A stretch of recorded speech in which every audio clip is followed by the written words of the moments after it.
Sir, कल exam था Bihar police का, उसके लिए व्यवस्था इतनी बदतर थी कि पटना जंक्शन का एक वीडियो वायरल है कि एक परीक्षार्थी जो है वो अंदर छटपटा करके मर गया। इस तरह की व्यवस्था पर आप क्या कहेंगे? देखिए, वह वीडियो मैंने भी देखा। प्रथम दृष्टया यह लगता है कि गर्मी और भीड़ की वजह से वह युवा की जो मृत्यु हो गई, वह गर्मी और भीड़ की वजह से। अगर इसको ट्रेन में ही हुआ ऐसा, ट्रेन में भीड़ रहती है, परीक्षा कारण भीड़ और थी, और गर्मी अपार। आप तो देख रहे हैं क्लाइमेट का क्या हाल बना दिया है। ये सिर्फ उस ट्रेन का हाल नहीं, कईयों ट्रेन का हाल है। और आप अगर सही से डाटा लें तो जलवायु परिवर्तन के कारण मौतों की संख्या सभी जगह बढ़ी। वह तो एक वीडियो आया है, लेकिन गर्मी बढ़ने के कारण, प्रदूषण बढ़ने के कारण मौतें कई हो रही हैं। उसके भी कुछ आंकड़े कुछ संस्थाएं बता रही हैं।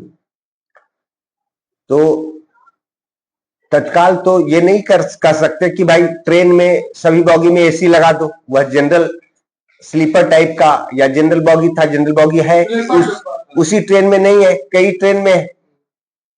तो सबके सब तो अभी बदला नहीं जा सकता। लेकिन जलवायु के साथ जो छेड़छाड़ मनुष्यों ने किया है, उसका परिणाम हमें देखने को मिल रहा है। इस प्रकार की घटनाएं और ऐसी कई घटनाएं हो रही हैं जो दिख नहीं रहा है।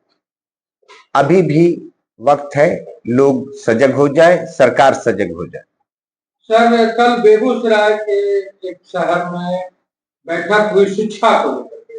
इसमें वहां के स्थानीय विधायक, सांसद, सभी लोग थे। सांसद बीजेपी के हैं और विधायक आरजेडी के हैं। विधायक ने जब सवाल उठाया सरकारी विद्यालयों की व्यवस्थाओं पर, उसकी स्थिति पर, तो वहां से सांसद महोदय के साथ उनके जो और लोग बैठे थे, मंचासीन थे, वो लोग उठ करके चल दिए। क्या सरकारी विद्यालयों की स्थिति बेहतर है? विद्यालयों की स्थिति तो बेहतर नहीं ही है, ये तो बात साफ, इसमें कोई दो राय नहीं। अब स्थिति ये है कि कोई भी सवाल उठाए, आम जनता सवाल उठाए कि कुछ पत्रकार सवाल उठाएं, कि अब अपने ही पार्टी के लोग अगर उस पर सवाल उठाएं, तो जवाब देने को सरकार के प्रतिनिधियों के पास कुछ भी नहीं है। एक ही उपाय है, चल देना। आपने देखा विदेश में एक पत्रकार ने मोदी जी से कुछ प्रश्न पूछे, चल दिए मोदी जी। मीडिया से यहां भी बच रहे हैं, वहां भी बच रहे हैं, तो बोलने को कुछ है नहीं। अगर सीधा सीधा प्रश्न और उसका काउंटर किया जाए तो बोलने को सरकार के पास कुछ नहीं है। सरकार एक तरफा ही बोल सकती है, मन की बात वो साफ साफ बता रहे हैं, वो मन की बात है, वो न जन की बात है, जनता की बात नहीं है, न काम की बात है, न काम करना है। आप सोचिए, मन की बात सब भी अच्छा चुना है। अब बरसों से किसी का ध्यान नहीं, वो तो कह रहे हैं कि हम मन की बात कर रहे हैं। बच्चे मन की बात करते हैं, कुछ भी बोलते हैं, उसका कोई प्रभाव और उसको एक्शन से कुछ लेना देना नहीं रहता कि उस पर कुछ करना भी है। मन की बात वो सुना रहे हैं, बरसों से लोग सुन रहे हैं। सुनिए, कहानी जैसा कहानी सुनिए, खेल खत्म। तो सरेआम बोल रहे हैं मन की बात हम करते हैं। मन में जो कुछ बात आता है आपको बोल देते हैं, जनता सुन लेती है। जनता कंफ्यूजन में है कि शायद ये काम की बात बोल रहे हैं। काम की बात बोल ही नहीं रहे, वो तो बोल रहे हैं हम मन की बात बोल रहे हैं, कहानी की बात बोल रहे हैं। कहानी जैसे बच्चों को दादी सुनाती है, छोटे बच्चों को रात में कि बच्चा सो जाए, माताएं सुनाती हैं बच्चों की कि बच्चे सो जाए।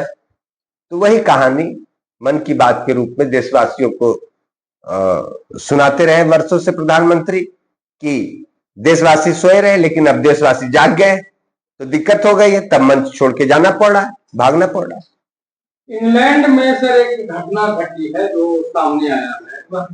मामला यह है कि सीजेआई अपने कुछ अन्य जजों और अधिवक्ताओं के साथ, वहां दो मंत्री भी थे केंद्र के, उन सरकारी खर्चे पर वहां गर्म छुट्टी बिता रहे थे।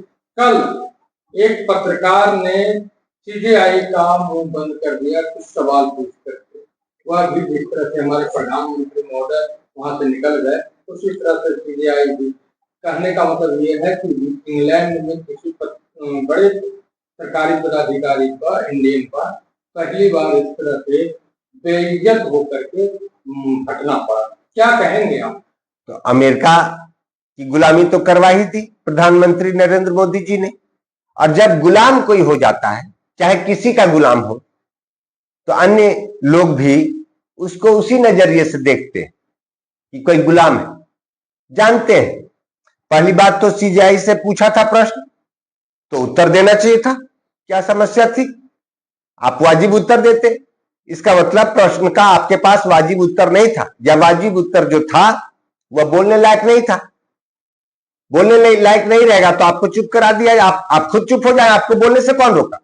यह होता कि पत्रकार ने कहा, प्रश्न पूछा और आपको बोलने से रोक दिया। पत्रकार तो वो कह रहा आप बोलिए, आप बोल नहीं पा रहे हैं, आपके पास बोलने को झूठ भी अब नहीं बचा, झूठ भी खत्म हो गया, तो आप भाग रहे हैं, बेइज्जत हो रहे हैं। इसी को बेइज्जत होना कहते हैं। तो और अब बेइज्जती तो विश्व भर में हो रही। हम जैसा प्रधानमंत्री जी ने खुद तो बेइज्जत हो रहे, खुद कायर कहला रहे, खुद गुलाम कहला रहे, लेकिन वो 140 करोड़ देशवासियों को भी तो बदनाम कर रहे हैं कायर की तरह, क्योंकि वे हमारे प्रतिनिधि हैं, वे हमारे नेता हैं, नेतृत्व करता है, तो उनकी बेइज्जती पूरे देश की बेइज्जती। तो लेकिन वो झूठ बोल रहे हैं। लेकिन ऐसे नहीं है देशवासी, देशवासी ऐसे नहीं है। जैसे नरेंद्र मोदी जी हैं प्रधानमंत्री, गलती हो गई, हम लोगों से चुना, जनता से गलती हो गई। गलती एक बार होती है, 3-3 बार थोड़ी गलती नहीं। देखिए, बात सही है, वाजिब बात है, आपका कहना भी है, लेकिन गलतियां 3 बार भी हुई है, इसीलिए तो झेलना पड़ा। अगर एक बार गलती से जनता सजग हो जाती, सतर्क हो जाती, तो ये देश बेच नहीं पाते, देश को गुलाम नहीं बना पाते अमेरिका का। गलतियां जो रिपीटेडली हुई है, तो आज जनता को भी परिणाम भुगतना पड़ रहा है, बेइज्जतियां सहनी पड़ रही। नहीं तो यही अमेरिका के सामने हम लोगों ने कई बार, अगर उसने हमारे साथ कहीं छेड़छाड़ किया, तो हम लोगों ने भी यहां पर उसके राजनयिकों के साथ कुछ उसी प्रकार का व्यवहार किया, काउंटर किया हम लोगों ने।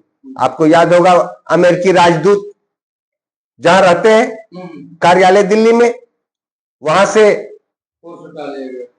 फोर्स ही नहीं, वहां से जो बैरिकेटिंग होता है उसको बुलडोजर से खिंचवा के हटवा लिया। उसकी भी बेइज्जती हुई पूरे दुनिया में कि भारत ने सुरक्षा को ही नहीं हटाया। बैरिकेटिंग्स जो थी, भारतीय जो राजदूत, अमेरिकन राजदूत का जो दिल्ली में दिया गया जगह, वहां पर से बैरिकेटिंग हटाना कोई बहुत बड़ा बात। ये हमने संदेश दिया कि देखो, तुम अगर हमको छेड़छाड़ करोगे तो हम भी छेड़छाड़ करेंगे। लेकिन अब यह स्थिति नहीं रह गई।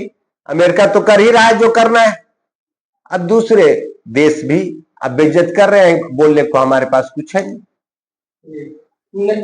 अभी इजराइल ने कहा है कि ईरान और अमेरिका ने जो सीज फायर की बात की है, उस पर इजराइल का कहना है कि क्या मैं ट्रंप का गुलाम नहीं हूं कि मैं ट्रंप की बात मानकर ईरान से युद्ध विराम कर दूं। इसे आप किस रूप में देखते हैं?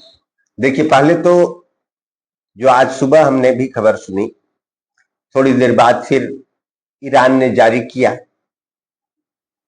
पहले तो ट्रंप ने जारी किया कि सीज फायर हो गया, बात बन गई। ऐसे बोल रहे थे जैसे कि उन्होंने ही बना दी। लेकिन जब ईरान ने उन सभी शर्तों को जारी किया कि किन शर्तों पर समझौता हुआ, सीज फायर हुआ, तब आश्चर्य होता है और खुशी भी होती है कि एक तरफ हम किस हाल में है, इतना बड़ा देश, ईरान की तुलना में हम ताकतवर देश, लेकिन ईरान ने लगभग कुछ 60 बिलियन या ऐसा कुछ है, ईरान ने सारे खर्चे कहे दो हर्जाना के तौर पर तुमने जो नुकसान पहुंचाया हमारे देश में, वो हर्जाना के तौर पर दो, तुम्हारी गलती थी। ऐसा कब होता है? ऐसा कब होता है? जब आप दो गाड़ी में टक्कर हो जाए किसी तरह, तो कौन किसको हर्जाना देगा यह तय होता है इस पर कि गलती किसकी थी। तो ईरान ने हर्जाना मांगा, अमेरिका हर्जाना देने को तैयार हुआ शर्त में। इसका मतलब अमेरिका ने गलती मानी, ईरान ने गलती नहीं मानी। और पूरा होर्मुज का जो नाकेबंदी करके रखा था अमेरिका ने, शर्त में है कि हटाओ नाकेबंदी, ईरान अपनी तरीके से जहां जो सामान भेजना होगा भेजेगा। ईरान तो तैयार है भारत भी भेजने को। भारत लेगा कि नहीं लेगा, कितना लेगा, ये तो अमेरिका लेकिन तय करता है। अन्य देश तो लेंगे, स्वतंत्र है, हम गुलाम की तरह है। इसके बाद भी जब खुल गया है तो अमेरिका बताएगा, जैसा कि विदेश मंत्री बता रहे थे कि अमेरिका ने ही बोला था, तब हमने कहने पर हमने तेल मंगवाया था, फिर भी क्यों मिसाइल गिरा दिया। इसका मतलब इस पर तो अमेरिका ने कहा सर कि मैंने सैकड़ों बार मना किया इंडियन शिप को कि तुम इस रास्ते से पार मत करो, जब यहाँ से डीजल पेट्रोल नहीं लो। उसके बाद भी ये लोग लिया, तभी मैंने फाइल किया। अरे भाई, आपको मैं बता दूं कि ये अमेरिका भी जो है, अमेरिका हमारे जो मोदी जी है स्वभाव में वैसा ही अमेरिका का राष्ट्रपति ट्रंप भी है, वह भी झूठी बोलता रहता है, वह भी झूठ का खजाना है। दोनों का स्वभाव एक है, तभी तो आकर्षित हुए नरेंद्र मोदी जी उनकी तरफ, हाथ पैर जोड़ के गए। हम लोगों ने तो पहले, इनसे पहले बहुत बैलेंस्ड, एक संतुलित डिप्लोमेसी के अनुसार विश्व के देशों से संबंध रखा था। अमेरिका से भी कितना रखना है उस अनुसार रखा था। ये तो दौड़ के जाकर के अपने स्वभाव के लोग के पास गिर गए। अब अमेरिका ज्यादा ताकतवर है, जो हथियार में, आर्थिक संसाधनों में, और उसकी तुलना में हम कम है। तो लेकिन दोनों शोषण के पक्षधर हैं, ट्रंप भी और मोदी जी भी। और तब इन लोगों ने शोषण के पक्षधर, शोषण की मानसिकता दोनों की है, और इसलिए दोनों ने दोस्ती की आपस में। अब जो ज्यादा ताकतवर है वो दूसरे को दबाएगा। मोदी जी जैसे कमजोरों को दबा रहे हैं। अभी देश की जनता फटेहाल है, उसको और खून चूस रहे हैं, उसका शोषण कर रहे हैं। शोषण में आनंद मिलता है इन लोगों को। तो अमेरिका जो कह रहा है कि हमने मना किया फिर भी तुमने लिया, अरे भाई, विदेश मंत्री हमारे बोल रहे हैं, विदेश मंत्री ने कहा है कि तुमने, उनके ही कहने पर हमने लिया, उन्होंने छूट दी लेने की। गुलाम की तरह भाषा ये भी गुलाम की है कि भाई तो आपने छूट दी तो हमने लिया, फिर भी आपने क्यों मिसाइल बरसा दिया। अरे तुम्हारे पास फोन नहीं था, अगर तुमने नहीं, मान लिया हम गुलाम है तुम्हारे, तुमने नहीं कहा तो तुम फोन करके बोलते भैया तुम्हारा शिप आ रहा है, ये तो हमने कहा नहीं था, वार्निंग क्यों नहीं दिया तुमने मालवाहक जहाज पर मिसाइल बरसा दिया। सैन्य जहाज होता अगर हमारा तब बरसाते। तुम्हारी ताकत, दुनिया का सबसे ताकतवर देश कहलाते हो, और मालवाहक जहाज पर मिसाइल से हमला करवा दिया, कायर कहीं के। ये सिर्फ शोषक ही नहीं है, शोषक तो है ही ये, साथ साथ भीतर से कायर भी है ये लोग, ट्रंप भी और मोदी भी। ट्रंप भी कायर है, यह कायरता का उसके प्रमाण है कि ऊपर से जितना भी हुआ खुद को ताकतवर दिखा रहा है, भीतर से मन उसका कांपा हुआ है, डरपोक, डरता रहता है। सैन्य जहाज अगर हमारा होता तो हो सकता है कि हमारे सैनिक परवाह नहीं करते इंतजार का कि आएगा पीएमओ से फोन और रक्षा मंत्रालय से फोन किया अटैक है। भाई हम पर अटैक हुआ, एक पार्ट पर अटैक हुआ, दूसरे पार्ट से हमारा मिसाइल उधर अटैक कर जाता, करना ही था, क्योंकि हमारे सैनिक इस तरह के कायर नहीं है। हमारे सैनिक ट्रंप और मोदी की तरह कायर नहीं है। हमारा हमला होता, लेकिन ट्रंप ने क्या किया, उस जहाज पे हमला किया हमारे, जिस पर कोई हमारा हथियार नहीं, हमारा मालवाहक जहाज पे हमला कर दिया। ये कायरता की निशानी है। ये लोग भीतर से कायर है, ऊपर से शोषक है। हर शोषक कायर ही होता है। आप इतिहास देख लीजिए, कोई भी शोषक, हिटलर को ले लीजिए, मुसोलिनी को ले लीजिए, जितने भी शोषक हुए अपने से कमजोर लोगों को सताने वाले, वो भीतर से उनका हृदय कांपता रहता है। ये लोग भीतर से कायर होते हैं। जनता सोचती है बहुत बड़े साहसी है, ऊपर से साहस दिखाते हैं, भीतर से ये लोग कायर ही है। और ट्रंप की कायरता का ही यह उदाहरण है कि मालवाहक जहाज पर हमला करना।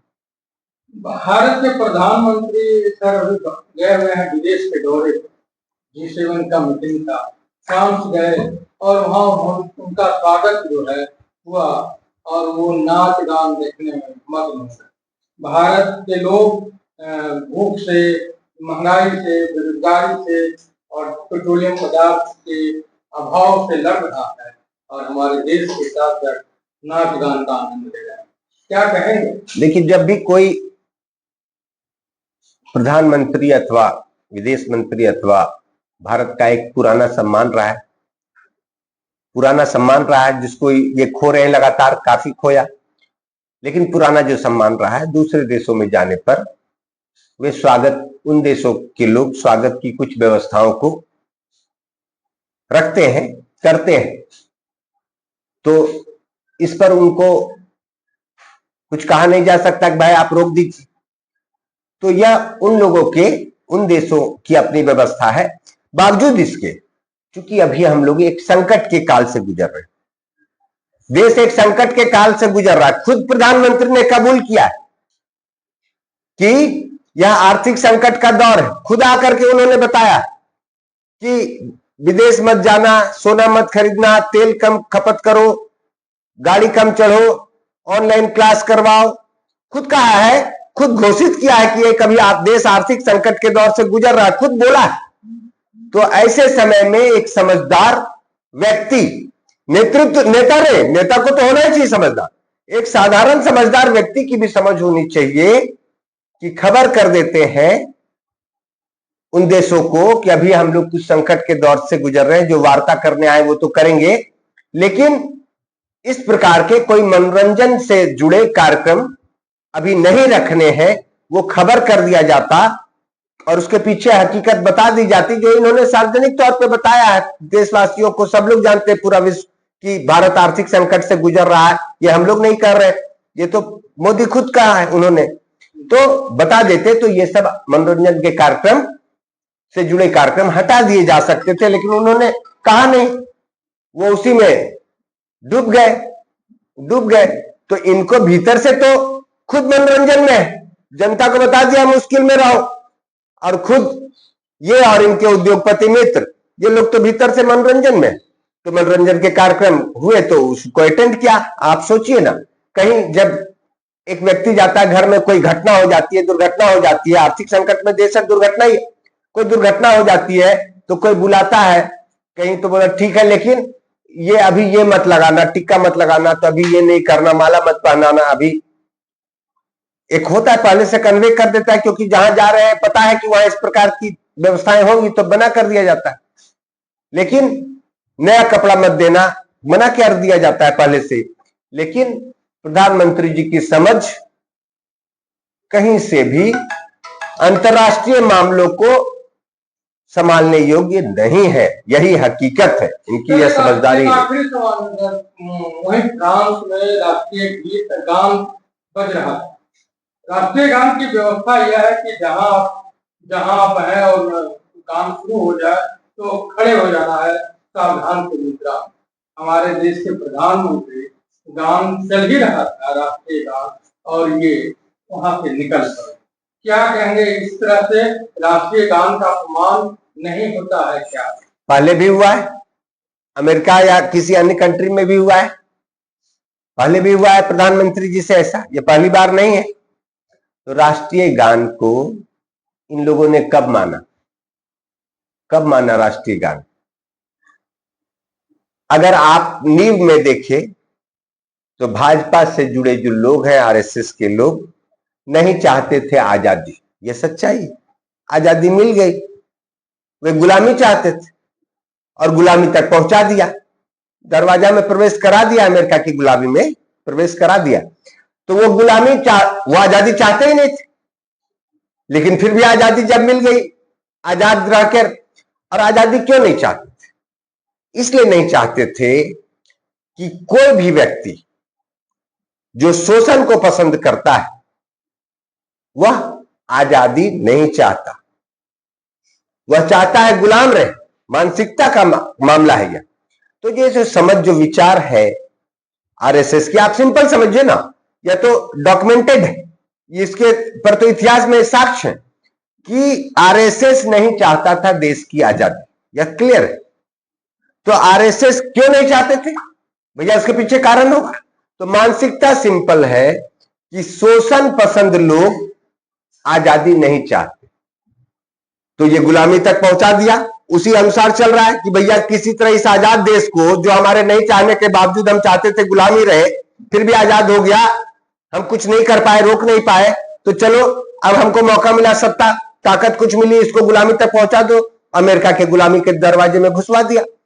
और ये लोग आप कर रहे राष्ट्रगान, राष्ट्रध्वज, एक बार अपमान किया है, कितनी बार अपमान किया है?